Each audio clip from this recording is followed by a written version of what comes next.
নমস্কার বন্ধুরা, আজ আমি আপনাদের বানিয়ে দেখাবো চিংড়ি মাছের ঝোল। প্রথমেই আমি নিয়ে নিলাম চিংড়ি মাছ। এখানে প্রায় 200 গ্রাম চিংড়ি মাছ নিয়েছি। একটি কড়াইতে দিয়ে দিলাম সর্ষের তেল। সেই তেলে দিয়ে দেব কেটে রাখা আলু। এখানে আমি 2টো আলু লম্বা লম্বি করে কেটে নিয়েছি। এবার এর মধ্যে দিয়ে দেব নুন। এখানে আমি প্রায় হাফ টেবিল চামচ নুন নিয়েছি। ভালো করে আলুটাকে নেড়ে নেব। আলুটার মধ্যে দিয়ে দিলাম হলুদ গুঁড়ো। হলুদ গুঁড়োর সাথে আলুটাকে আবারও মিশিয়ে নিচ্ছি। এবার আলুটাকে কড়া আঁচে ভালো করে ভেজে নেব।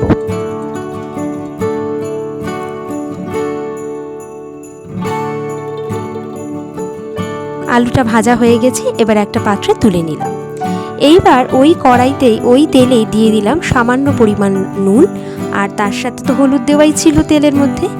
ভালো করে তেলের সাথে নুন হলুদটা মিশিয়ে নিলাম। এবার দিয়ে দিচ্ছি সেই বেছে ধুয়ে রাখা চিংড়ি মাছগুলো। চিংড়ি মাছগুলো ভালো করে ভেজে নেব। চিংড়ি মাছে আরও একটু হলুদের প্রয়োজন ছিল, তাই এখানে আমি আরও একটু হলুদ দিয়ে দেব। চিংড়ি মাছগুলোকে খুব বেশি কড়া করে ভাজবো না, মাঝারি আঁচে চিংড়ি মাছগুলোকে ভালো করে ভেজে নিচ্ছি। গরমের দিনে চিংড়ি মাছের এই পাতলা ঝোলটি খেতে কিন্তু খুব সুন্দর লাগে। চিংড়ি মাছগুলো ভালো করে ভাজা হয়ে গেছে। এবার এটিকে একটি পাত্রে তুলে নেব। কড়াইয়ের ওই তেলেই দিয়ে দিলাম এবার পেঁয়াজ কুচি। এখানে আমি একটা বড় পেঁয়াজ কেটে রেখেছিলাম। এবার ওর মধ্যে দিয়ে দিলাম নুন। আপনারা আপনাদের স্বাদ অনুযায়ী দেবেন। পেঁয়াজটাকে ভালো করে ওই তেলে ভেজে নিচ্ছি। এবার এর মধ্যে দিয়ে দেব কেটে রাখা একটি টমেটো। টমেটোটাকেও ভালো করে ভেজে নেব। যতক্ষণ না টমেটোটা একটু গলে আসছে ততক্ষণ আমরা টমেটোটাকে ভালো করে ভেজে নেব। এবার আমি এর মধ্যে দিয়ে দিলাম জিরে বাটা। এখানে আমি 2 টেবিল চামচ জিরে বাটা দিয়েছি।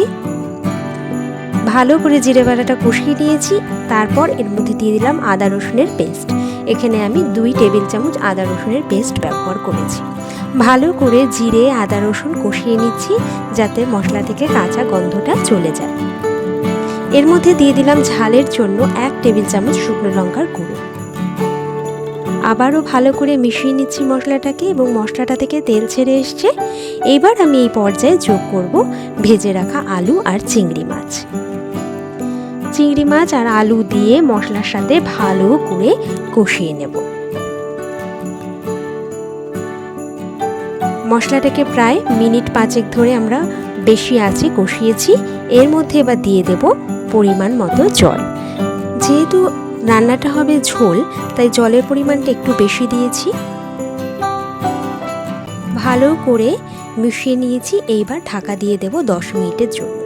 10 মিনিট পরে ঢাকা খুলে নিলাম।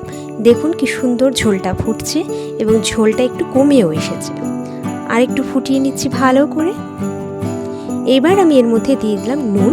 এখানে নুনের প্রয়োজন ছিল, আবারও মিশিয়ে নিচ্ছি। এবার এই পর্যায়ে আমি দিয়ে দিচ্ছি সামান্য পরিমাণ চিনি।